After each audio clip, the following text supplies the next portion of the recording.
नमस्कार दोस्तों, जहर मुक्त खेती में आप सभी किसान भाइयों का स्वागत है। मैं हूं हरियाणा में एक तहसील है गोहाना। वहां के किसानों के साथ हूं जो पिछले कई सालों से खेती कर रहे हैं। लेकिन आज इस वीडियो में जो अंतर है वो मैं बताऊंगा। अब ये पिछले 3-4 सालों से ऑर्गेनिक खेती कर रहे हैं। हमारे साथ 3-4 किसान हैं।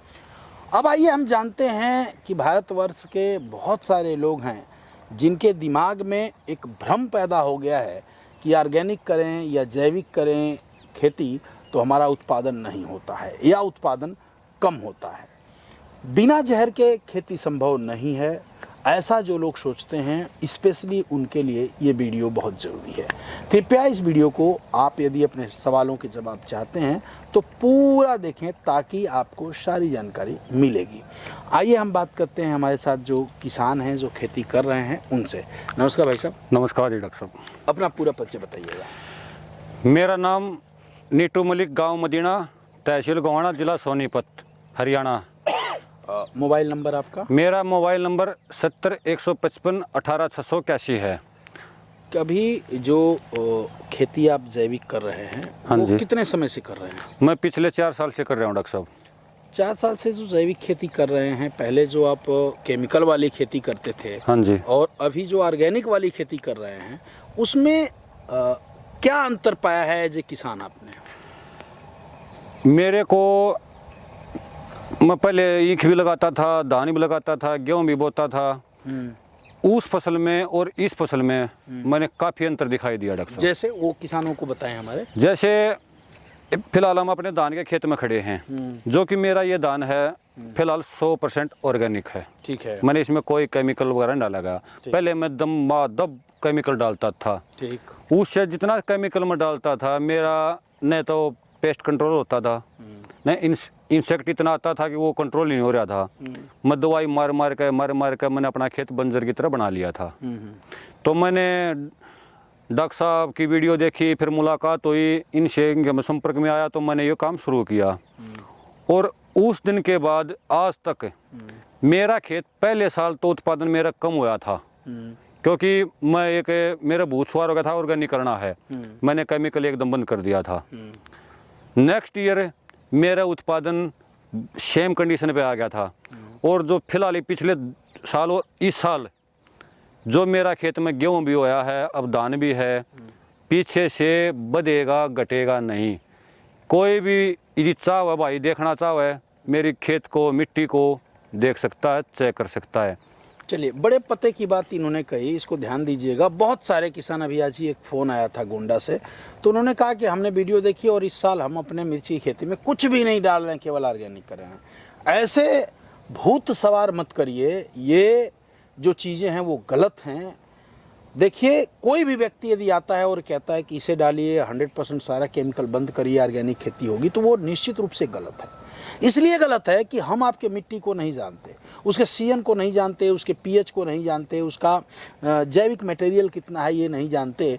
तो इसके लिए हमें क्या करना होगा? जैसे इन्होंने पहले साल एकदम से छोड़ दिया तो प्रोडक्शन कम हो गया। और एक बार मेरा मानना है कि एक बार यदि किसान का उत्पादन कम हो गया तो उसे कवर करने में लगभग 2 फसलें लग जाती हैं। बिल्कुल। क्यों भाई साहब? बिल्कुल। 2 फसलें वो लग जाती हैं, यानी घाटा होता है। तो आपको क्या करना है, पहले साल 30% सिस्टम के साथ यदि ऑर्गेनिक फार्मिंग करेंगे तो पहले 30% केमिकल को घटाइए, फिर अगले बार फिर 20% घटाइए। इससे क्या होगा, हर साल आपका 5 से 25% उत्पादन बढ़ता जाएगा, मिट्टी बनती जाएगी, ज़मीन बनता जाएगा, उत्पादन आपका बढ़ता जाएगा। आइए अब फिर वापस चलते हैं।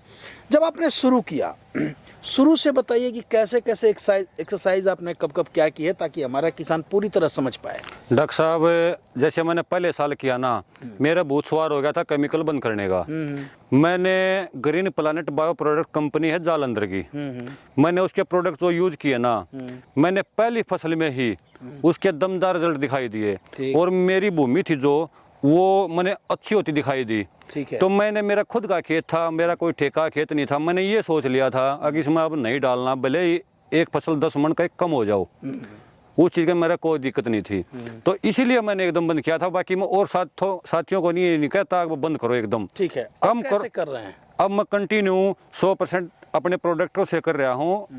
Green planet bio product company का यूज करता हूँ, उसी से मैं फसल करता हूँ, बिजाई से लेकर हार्वेस्टिंग तक। कैसे क्या क्या डाला थोड़ा बताइए। इसमें मैंने धान में अंदर डाल रखा, मैंने 1 litre Bhoomi, 1 litre premium, 4 kg Bhoomi power, 1 litre grow, 1 litre nitro king के मैंने स्प्रे लगाए थे, 2 स्प्रे। और इसमें रूट गार्ड डाल रखा फंगस के लिए। ठीक है।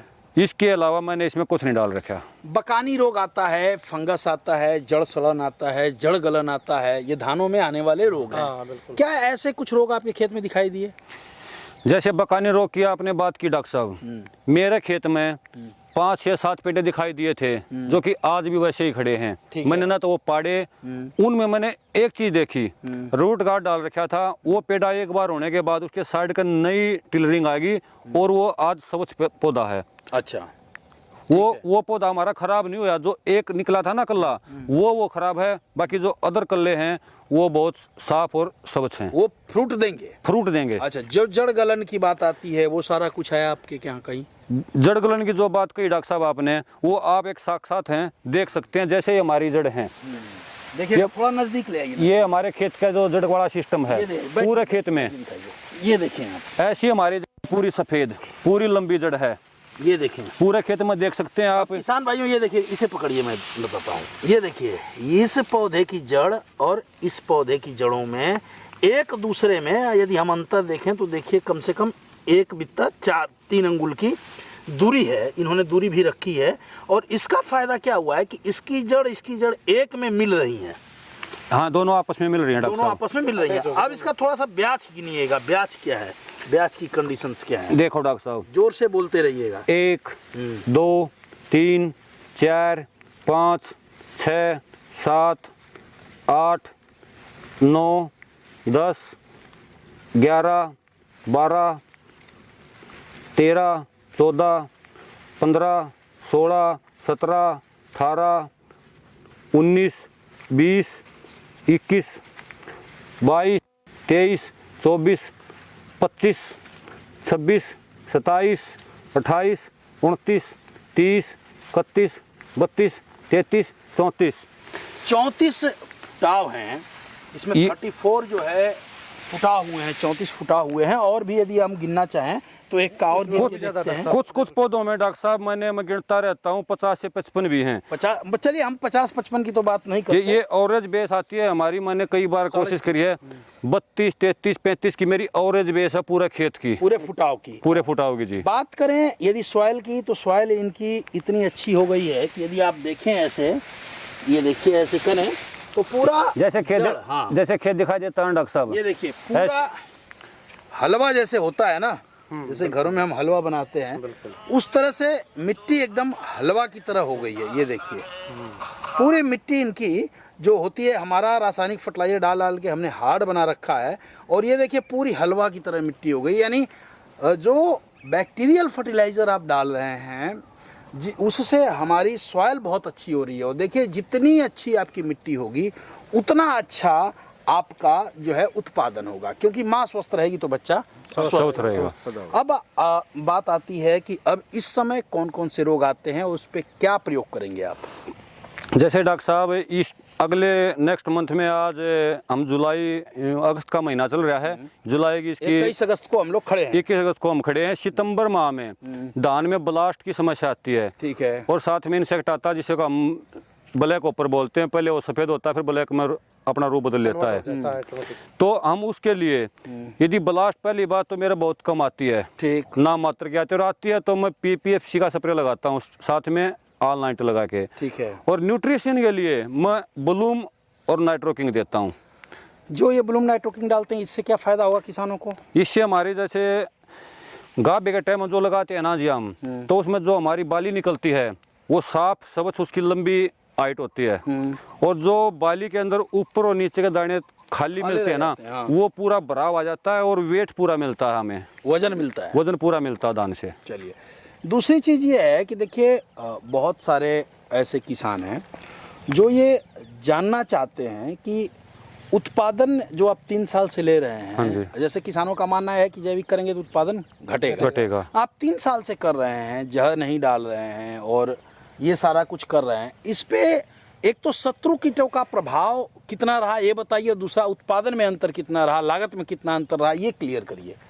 जैसे बात की डॉक्टर साहब आपने शत्रु कीटों की, मेरे खेत में शत्रु कीट ही ना मात्र है, मेरे खेत में मित्र कीट ज्यादा हैं। अच्छा, उसका पहचान ये है कि पूरे खेत को आप देख लें, कहीं भी पत्ता पीला फंगस नहीं है, माइट नहीं है, थ्रिप्स नहीं है, चेफा नहीं है, कुछ नहीं है।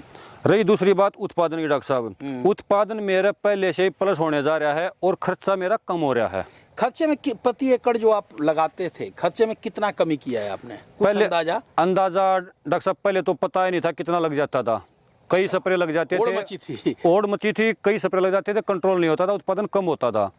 अब नॉर्मल स्प्रे होता है और हमारा उत्पादन प्लस होता है, ठीक है, जिससे कि मेरे को बहुत ज्यादा फायदा हो रहा है। ठीक है। जो ये फल फूल के लिए दवा आप डालते हैं, हाँ जी, दानों के भराव के लिए, पर एकड़ खर्चा क्या है उसका? उसका नॉर्मली 400 रुपये 450 रुपये 1 एकड़ का खर्चा प्रति एकड़? प्रति एकड़ जी। और जो बाहर की दवाएं होती हैं उनका क्या खर्चा जाता था? उनका तो अलग अलग है जी, वो जाते हैं दुकानदार के पास, है भाई ये चाहिए है, वो एक की जगह 4 थैली बांध देता है, उसको हमें पता ही नहीं चलता क्या है क्या नहीं है। जब से आप केमिकल से दूर हुए हैं, ऑर्गेनिक की तरफ आए हैं, हाँ जी, तब से आपके मानसिक हालत, आर्थिक हालत क्या है? मेरी बहुत अच्छी है डॉक्टर साहब। अच्छा, एक बार तो घर वाले भी ये लाके थे कहने भाई साहब क्यों नुकसान करा है, पहले एक फसल पर बोला था उन्होंने, उसके बाद तो परिवार भी इतना संतुष्ट है कि ये बोलता है कि क्योंकि आसपास वाले भी मेरे से धान है ना, मेरी एडवांस बुकिंग होने लग रही है। अच्छा, पहले ही बोल देते हैं मेरे को 1 कुंटल चाहिए, मेरे को 50 किलो चाहिए, तो क्योंकि जितना मेरा यहाँ खपता मैं वहाँ खपा लेता हूँ, बाकी अपना मंडी देता हूँ। चलिए, बहुत बढ़िया। दूसरी चीज़, पूरे भारत के किसान आज आपको आप देख रहे हैं, वो लोग समझते हैं कि जैविक खेती घाटे का सौदा है, उनके लिए क्या कहना चाहेंगे? मैं तो ये कहना चाहूँगा डॉक्टर साहब, जैविक खेती घाटे का सौदा नहीं है, फायदे का सौदा है। यदि हमको एक अच्छा प्लेटफार्म मिल जाए तो इससे बढ़िया और कोई भी चीज़ नहीं है। तरीका से किया जाए प्लेटफार्म में वही बात आ जाती है डॉक्टर साहब, यदि हम बढ़िया प्लेटफार्म होगा, तरतीब से हम चलेंगे तो इससे बढ़िया कोई फायदा नहीं है। चलिए, बहुत बहुत धन्यवाद आपका, और हम आपके उज्जवल भविष्य की कामना करते हैं। किसान भाइयों, आप भी जहर मुक्त खेती की तरफ बढ़िए, जैविक खेती अपनाइए, अपने भी दूर रहिए जहर से और अपने परिवार को दूर रखिए। हमारे साथ एक किसान और भी हैं, सतीश जी, आपका घर यहीं है? अपना नाम बताइए, गांव बताइए। सतीश कुमार, गांव छिछराना, जिला सोनीपत, तहसील गोवाना। आप जो ये खेती देख रहे हैं, इनको तो आप जानते होंगे ना? जानते, कई सालों से। हाँ। ये जो खेती कर रहे हैं, इसे देख के आपको क्या लग रहा है? इसे देख के, इसी को देख के हम भी अपने यही खेती कर रहे हैं। अच्छा, आप भी जैविक खेती इसी के, इन्हीं से प्रेरित होके। अच्छा, इनसे प्रेरित होके आप कर रहे हैं। क्या रिस्पांस मिल रहा है आपको? बहुत बढ़िया रिस्पॉन्स है। आप क्या कहेंगे लोगों से? लोगों से मैं तो ये कहूँगा, अपने पशुओं को और अपने बच्चों को जहर से दूर रखिए, आने वाले भविष्य में ये बहुत ही कारगर साबित होगा। चलिए, आप सबके लिए बहुत बहुत धन्यवाद, और जरूर करें जैविक खेती। जय हिंद, जय भारत, जय विज्ञान, जय